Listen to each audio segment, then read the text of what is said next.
Hey, it's Donny A. Today I want to talk about 5 things that every guitar player should be doing. If you're working on all these things, then it's going to make you a better guitar player. They're all simple things to work on. They're not simple things to master in every instance, but they're simple things that everybody can work on. If you're a beginner, you can work on this. If you're intermediate or advanced, you can work on all this stuff. And it's going to make you a better guitar player.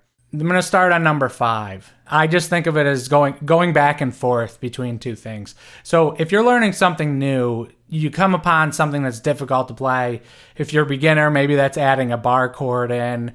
If you're a beginner, really maybe it's any chord that you're not familiar with that you need to add into a new song that you just learned. Well, the worst thing you can do is just keep playing the song all the way through and stumbling through that one transition. Say it's one chord to another chord, or it's a lick to a chord. The worst thing you can do is just continue to stumble through that transition as you play the entire song. And the number one thing that you can do to fix this is just go back and forth between those two chords. So I just learned a song, and you think this would be somewhat of a simple transition, but it's just a B flat chord, and it's B flat, and then it goes to a D minor chord. Well, I realize I've gone like D minor to F, and I've worked that out, but I don't know if I've ever really gone B flat to D minor, and maybe that's not hard for some people, but for me it was a little difficult to try and keep that in time.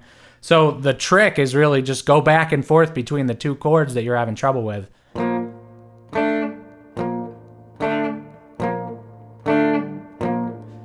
And just try and do it faster so you get it in time. Right? Eventually you'll build up your muscle memory by just going back and forth between these two chords, and you've already built your muscle memory up for the rest of the song that you're not having trouble with. It's just these two things that you're having trouble with. There's another lick that I've been having trouble with, so the lick goes like this. And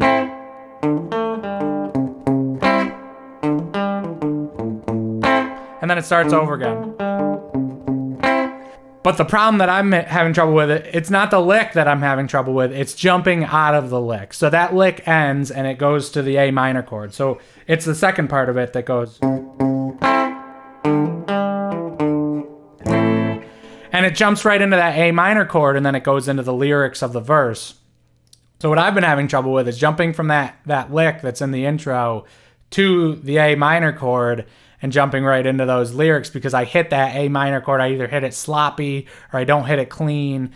So what I've been working on is just going back and forth between the second part of this lick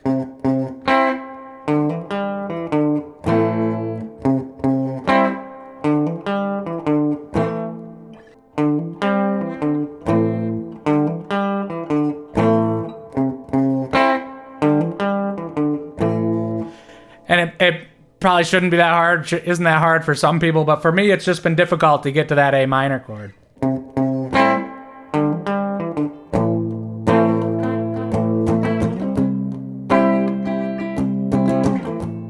That song is All I Need by Goose. They're a jam band, you should check them out, they are great. They're my favorite band right now. Moving on to number 4, this could be higher on the list for me, in my opinion, but I know this is probably contentious with some people, and that I think every guitar player should learn to sing and play. One of the reasons why is because it's going to help you learn full songs. So I see a lot of people who don't sing and play, they don't learn full songs because a lot of songs are chord-based, and even if they're riff-based, there's lyrics and everything. So if you're playing by yourself and you're never singing, it's very hard to play a full song all the way through and hit all the transitions correctly, because the transitions go along with the words. The words are usually your signal to transition into the chorus. Right now you know the verse is over. Because if a verse is like 8 bars of something and you're just playing the chords,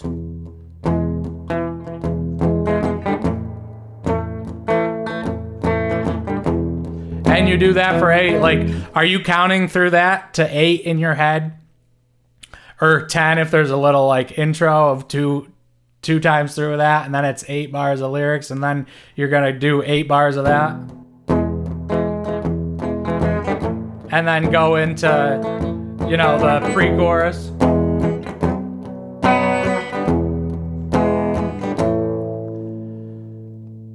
But my point is that I just see a lot of people who don't sing and play. They have trouble, if they get into a band setting, they have trouble hitting those transitions, right? It's going from the verse to the chorus. Well, they don't really know when it's coming up because they're not in tune with the lyrics, and they should probably be listening better, but it's going to help a lot if you know the lyrics and you're kind of singing along, at least in your head. And another reason is that bands are always looking for backup vocals. You're more desirable to a band if you can sing and add some backup vocals, because it's just going to make the band sound fuller, sound better.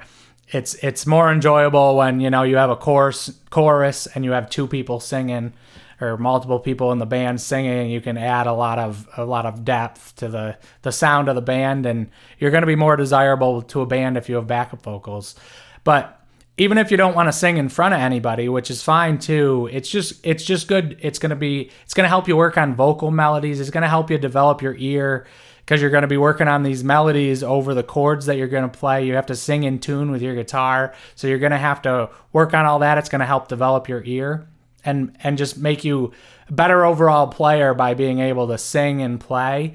And the number one reason to me, this doesn't really have to do with getting better at guitar, but if you play music in general, it's a stress reliever, right? You have a long day, long stressful day, you go pick up your guitar, whatever instrument you play, and you just feel better after. It relieves some stress.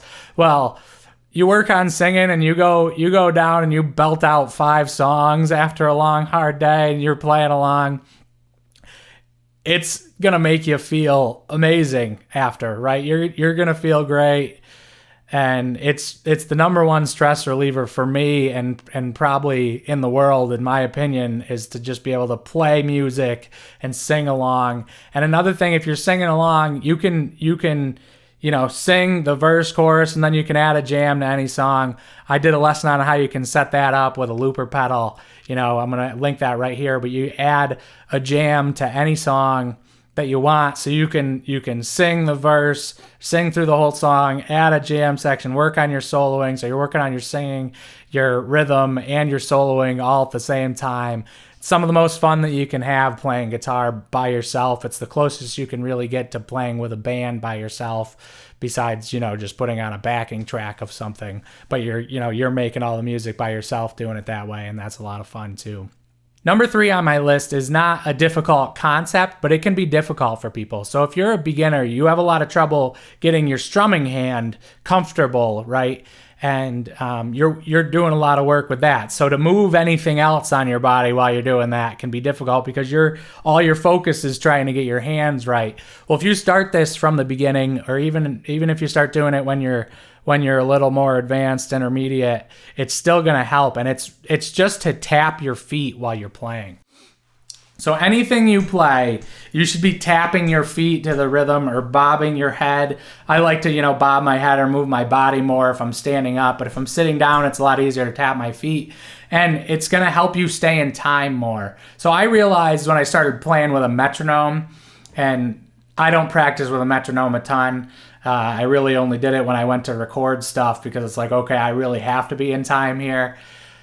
I realized that I was fading off of the beat of the song, and I was getting out of time with the metronome. And vocals can do that to you. You can stretch out words, and it ends up slowing down your strumming hand, and now you're out of time with the song. The number one thing that helps with that is to tap your feet or move some part of your body, so that you're internalizing the rhythm of the song. Doing that with chords and rhythm is great.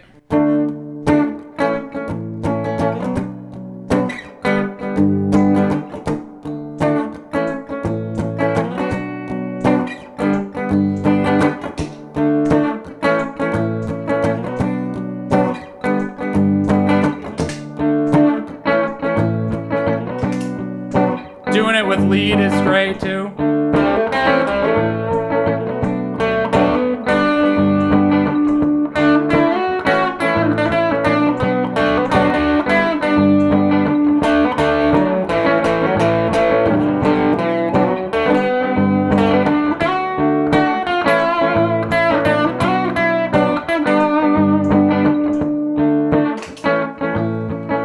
Another little tip, if you start tapping your feet, it's going to be a lot easier to get that looper pedal in time.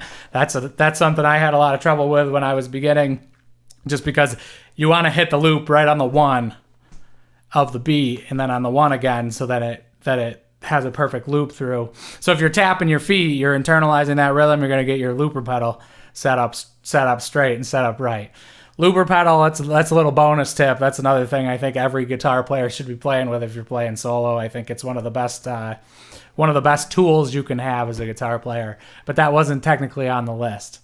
And then number 2, this is something that everybody should work on: soloing, rhythm player, playing by yourself, playing in a band, is working on your dynamics. This is one of the most important thing that I see people not understand.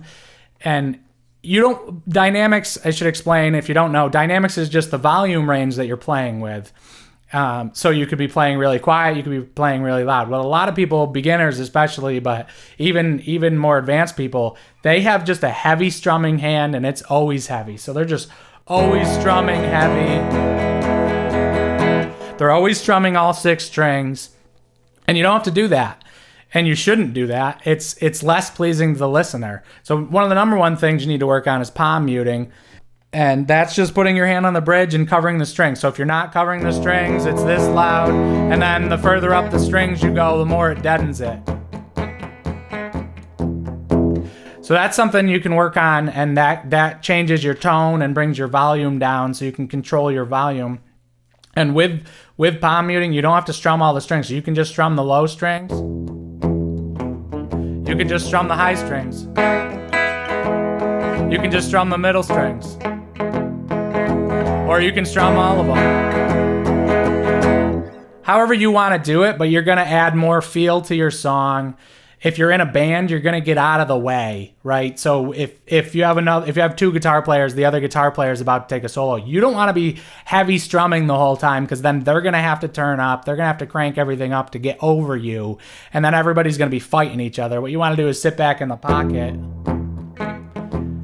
and be quieter. I'm just doing this all with an E chord, but another thing you see bands do is they hit a peak of a solo, the whole band gets super loud, and then as soon as they hit that peak and come out of it, they basically drop out. And I don't mean the instruments completely drop out, but they get real quiet, right?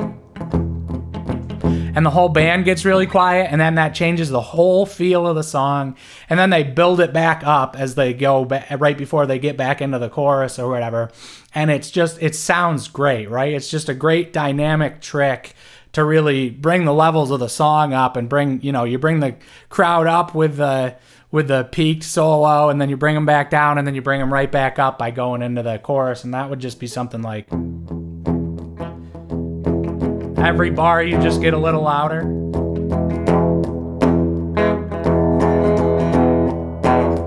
Until you hit the chorus. Something like that, right? And you hit that transition as you get louder, and it's just a cool dynamic thing to do. But whether you're playing solo, you're playing in a band, dynamics is one of the number 1 things you can work on.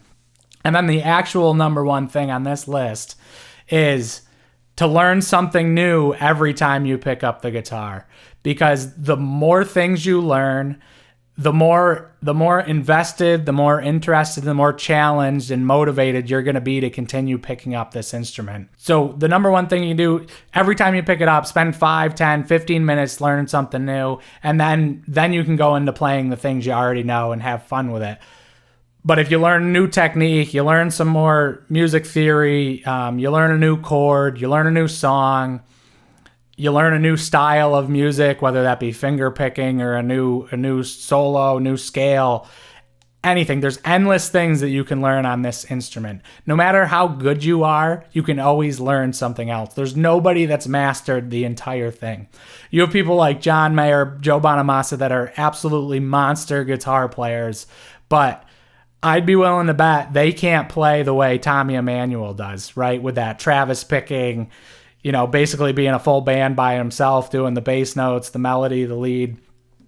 You can always get better. There's always something you can get better at. And that's one thing about, if you think you're an advanced guitar player and you categorize yourself in an advanced guitar player, don't have that mean that you don't need to learn anything else, because there's always more to learn. And that's what's so much fun about being a beginner, because you're just constantly learning new things, whether it's new songs, you know, new licks, new technique, whatever it is, you're always learning something new, and you're so much more invested than I see a lot of intermediate players that are just like, well, I'm good enough now. I don't need to learn anything else. And they lose interest. They don't pick up the guitar for weeks, months. You know, I hear about that all the time. And if you're learning something new, you can work on the 4 things before this too, right? You can work on the back and forth technique. That's going to help you learn new things quicker.